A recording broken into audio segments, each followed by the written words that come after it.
Dragon Quest Builders 3 could be an incredible game, one that could be played for thousands of hours without getting boring, and could possibly be Square Enix's best game ever made, if they decide to make it, and do it right. This video is building off my last video about why I love these two games so much, so if you haven't watched that yet, link in the description. With that said, let's get into it. I'll start off with what Dragon Quest Builders 2 did right. As a sequel, it does everything a good sequel should do, adding more features, expanding on existing features, having a more involved story, and not removing features and items that existed in the previous game, with a few very minor and honestly insignificant exceptions. It has a ton of options and features to make building fun and easy, once you earn the ability to do so by getting achievements at least. The game runs very well with very few problems in my experience, on PC especially. It has online connectivity and cooperative features, and of course, it has the iconic Dragon Quest style that I think makes the game look very visually appealing, and has that as an advantage over Minecraft. So with that all said, the game has a fantastic foundation to build upon for the third game, as they could easily reuse the same engine and assets without any issues, hopefully. But there's one very important thing that must happen for the sequel to have any staying power. All the limits on objects, rooms, NPCs, block height, world size, all of it has to go. No exceptions. The biggest drawback of both Dragon Quest Builders games, especially the first one, was the limits placed upon you for doing the most important thing you're supposed to be doing throughout the game: building. And I know people might come at me saying technical limitations or whatever, but they have to figure out how to make it work. This may mean a Nintendo Switch version is impossible, because once you get building in that version, the game's performance takes a nosedive. While I do like that system, it's a sacrifice I'd take in order to have a better game, or they could create the Switch version with certain limitations in place, I guess.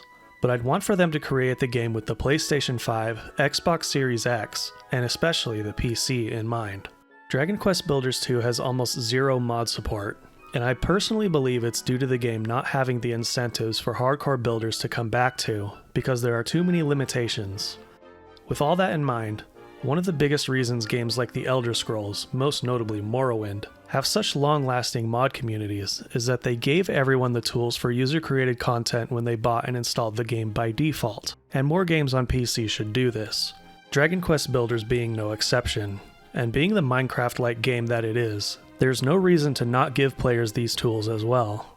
A separate program to easily reskin custom blocks, for example, would be an awesome thing to have, and that alone would increase the potential for creativity by a ton. Another example would be a scenario editor, a common thing in various genres of PC games, which would allow you to create maps and missions to challenge other players to tackle, and it would work very well with some of the other ideas I'm about to get into.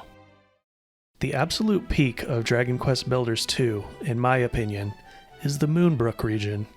In each game, you spend a lot of time defending your hold from waves of enemies who will try to break down some of the things you built. Moonbrook cranks this up to 11, with tons of waves of enemies and a wide variety of traps for you to build to prevent them from getting to the castle. This turns the combat segments of the game into somewhat of a tower defense game in addition to the RPG action style we've been playing since the beginning of the first game, and it's absolutely glorious. The game shines the most here because you are using your abilities as a builder rather than the typical sword warrior class the game forces you into to take out your enemies.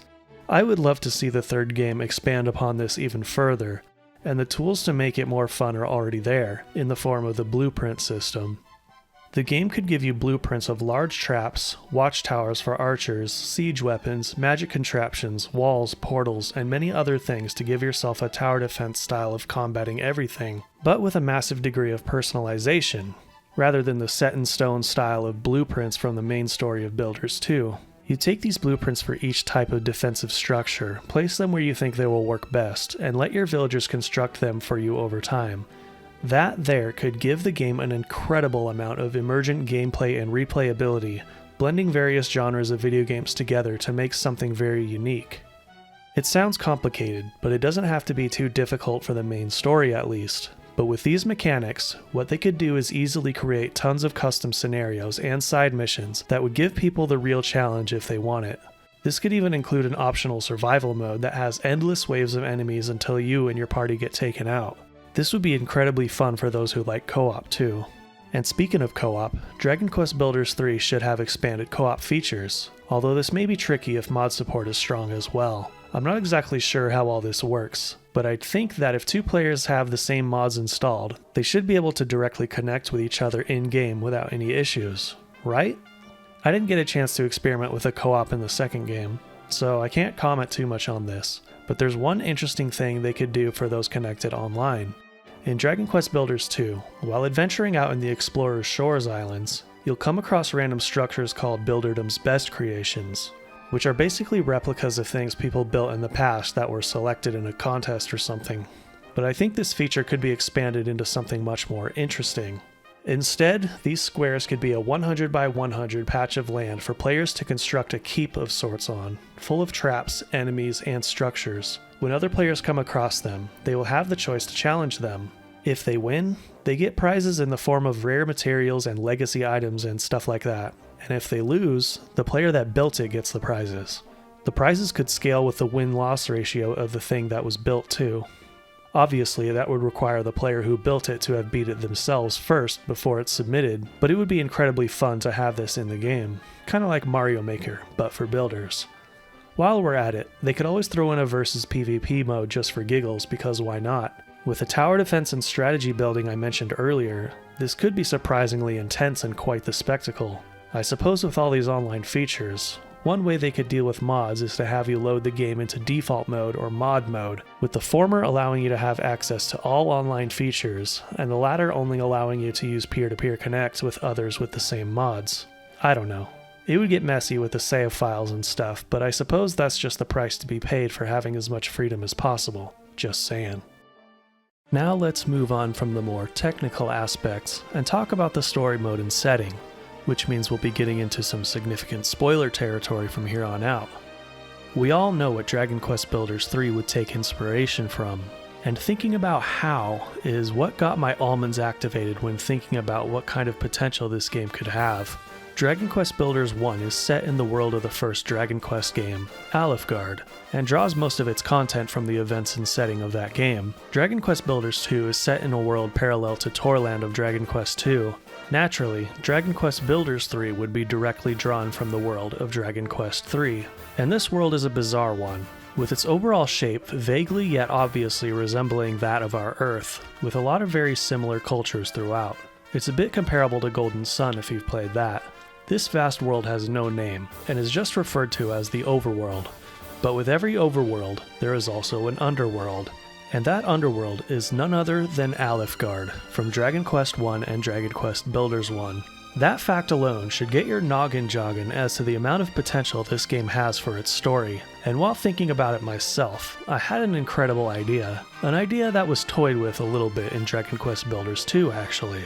Throughout the story of 2, you have a partner named Malroth, who is a reincarnated human version of the demon Malroth, the Master of Destruction. He acts as a foil to the main builder character, only being able to fight and destroy things throughout the story because of his true identity. There are a few minor points late in the game where you get to control him, and they could use this idea to expand the story of Dragon Quest Builders 3 into 2 parts. The first, and obviously most prominent part, would be your usual builder role, which I'll have more ideas about in a bit. But in this side of the story, you play in the overworld, trying to stave off monster hordes from destroying various regions, constructing and rebuilding everything you can while trying to figure out where these monster hordes are coming from. Of course, it would have something to do with Baramos, who was set on conquering the overworld in Dragon Quest III.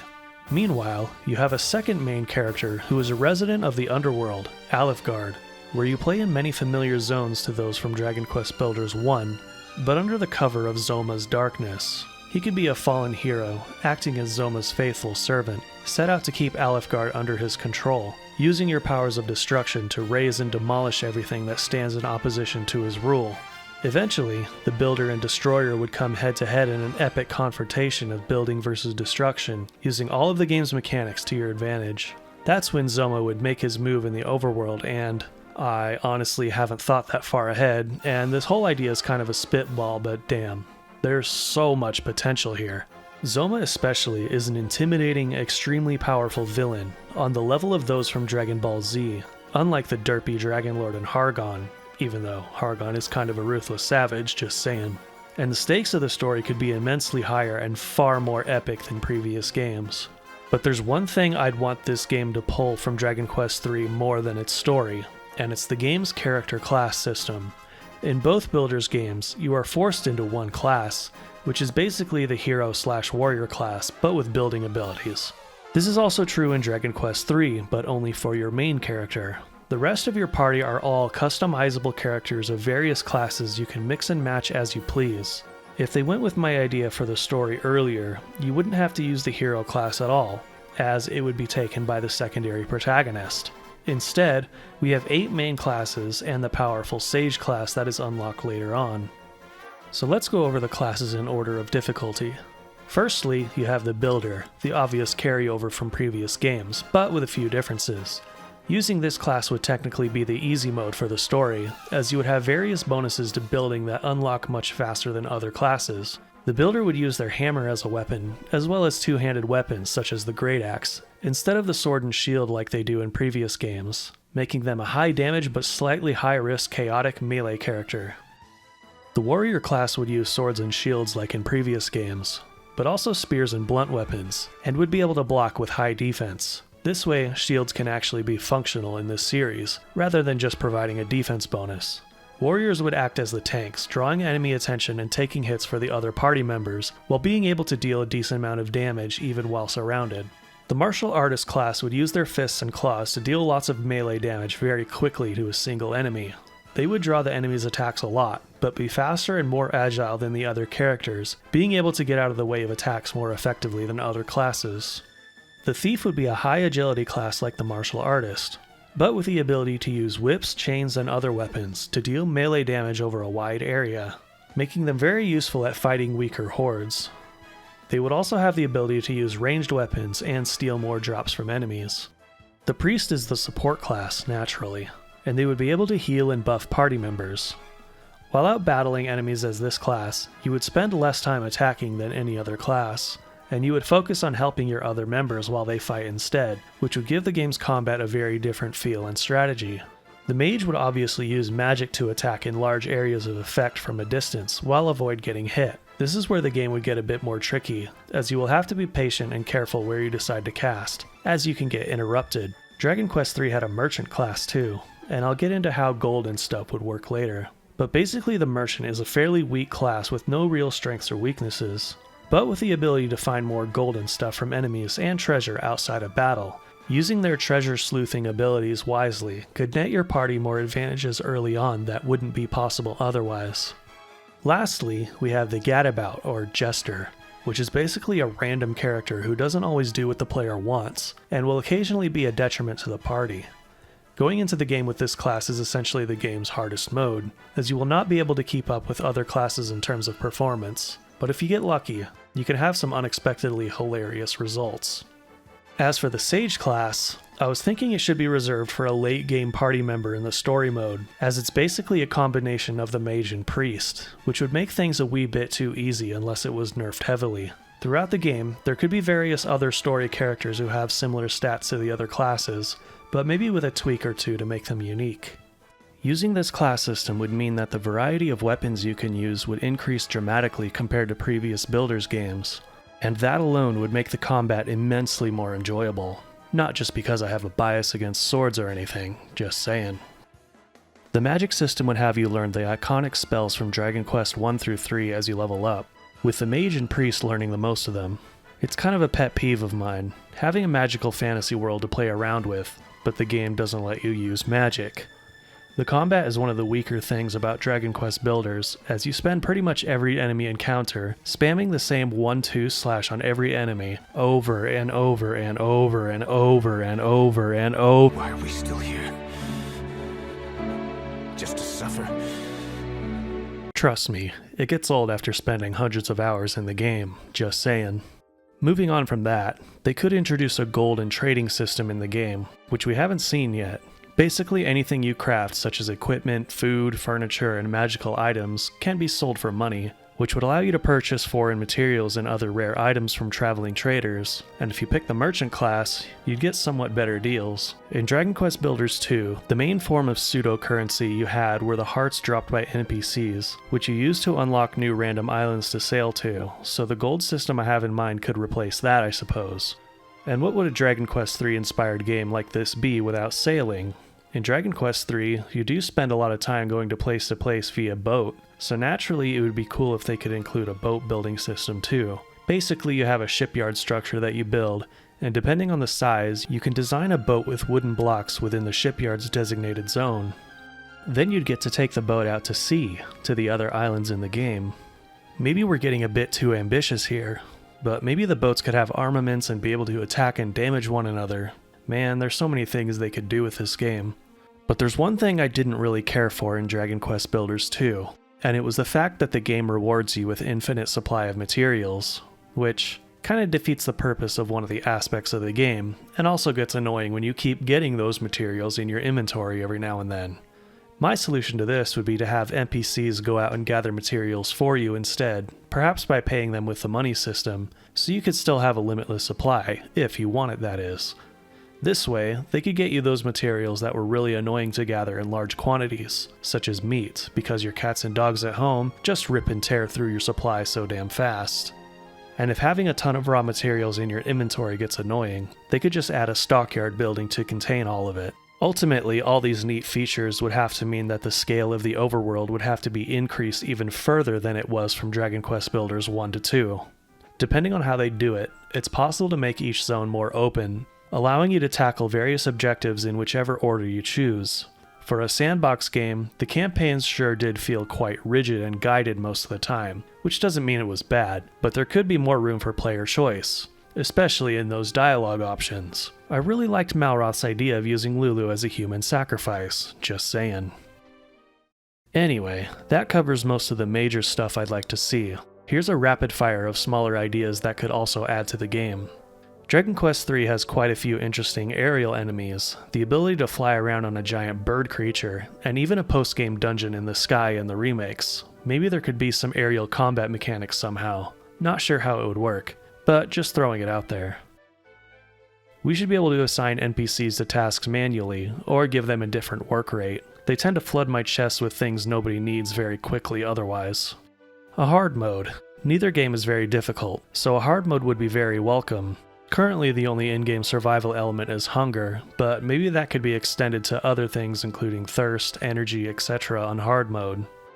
The story mode in Dragon Quest Builders 2 was slow because of the way dialogue sequences worked. None of them were skippable, which was very annoying on the second playthrough, especially since the tutorial is baked into not just the beginning, but also the rest of the entire campaign, where it's constantly telling you how to do things that could have been explained a lot sooner, or even better, have a separate tutorial from the main game so we can jump right into it if we already know the basics. And stop with the long-ass, unskippable head-ass dialogue when there's no goddamn voice acting. Like, what the hell is this? Look at how long this is. I can read this thing 20 times over before it finally lets us move on. Stop it. Some interesting objects that would make the game look a lot better are curve and spiral staircases, other curved objects like walls and wide tracks, different waterfall options, and a rope/cable bridge mechanic to generate more organic looking bridges than we currently have. Honestly, there's so many things that could be added, but I'll leave it there. Crossover items from other series. It's Squeenix, so it could be Final Fantasy, Drakengard, Nier, Kingdom Hearts, maybe. Or since it's Toriyama, Dragon Ball. Very unlikely, but hey, you never know. And if it does come to the Switch, Mario blocks, just saying. And lastly, why are there only 3 save slots? I thought we were past 1991 at this point. So that's everything I have to say on what I want from Dragon Quest Builders 3. To sum everything up, I strongly believe that removing the game's limitations is the most important thing they can do for a sequel. There must be mod support. They can expand the blueprint system to create more tower defense style combat situations, more co-op features, and shareable custom PvE/scenarios. A story structure that draws from the dual world of Dragon Quest III. A character class system for your main and supporting characters that also draws from Dragon Quest III. and a gold system for buying, selling, and assigning NPCs to work that replaces the hearts from the second game, along with various other small ideas. I think that this game would be incredible if done in the way I suggested. What do you guys think? Is there something you want that I didn't mention? Is there something else from Dragon Quest III you'd like to see in this game? Do you have a different idea on what the direction of Dragon Quest Builders 3 should be? Did you just watch this video to tell me to shut up and go play Minecraft instead, you stupid weeaboo? Post your comments down below, and consider subscribing for more occasional idiocy from me. And as always, have high standards, low expectations.